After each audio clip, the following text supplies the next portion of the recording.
760 billion US dollars exports. 2020కి third largest ఎకానమీగా తయారవుతాం. 2038కి సెకండ్ లార్జెస్ట్ ఎకానమీ అని ప్రిడిక్షన్ ఎర్నెస్ట్ అండ్ యంగ్.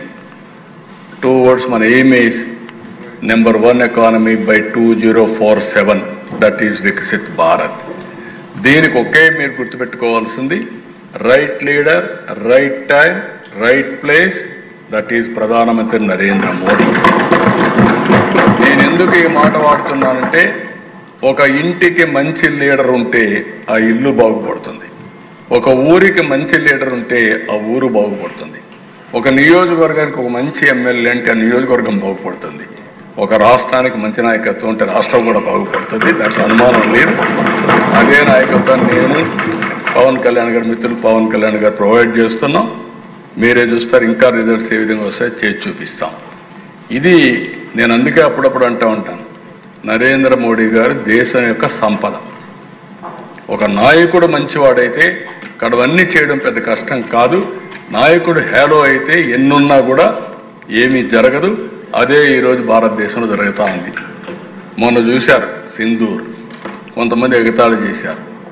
నిన్న చూశారు అమెరికా కూడా మళ్ళా మనతో సంబంధాలు పెట్టుకునే పరిస్థితి వచ్చిందంటే that is Narendra Modi. I real appreciate, ఎందుకంటే నేను I have seen so many leaders in this country with my wide experience. Close క్వార్టర్స్లో అందరితో కలిసి పనిచేశాను. కానీ అందరికంటే కూడా వ్యక్తిగత ప్రయోజనాల కంటే దేశ ప్రయోజనాలు నిన్న. అందుకే రిఫార్మ్లో నేను ఎప్పుడు ముందుంటా. శాశ్వతంగా చెప్తాను, ఈ దేశాన్ని నెంబర్ 1గా చూడాలని నా కోరిక, అందులో తెలుగు జాతి అగ్రస్థానంలో ఉండాలని నా ఆకాంక్ష. ఈ రెండు జరుగుతాయి. నెక్స్ట్ స్వర్ణాంధ్రప్రదేశ్ వికసిత్ భారత్ 2047. ఈరోజు మంది 1.88 బిలియన్, 2.4 ట్రిలియన్ యుఎస్ డాలర్స్ మన గోల్. జిఎస్టిపి $3,148, $42,000 కావాలని.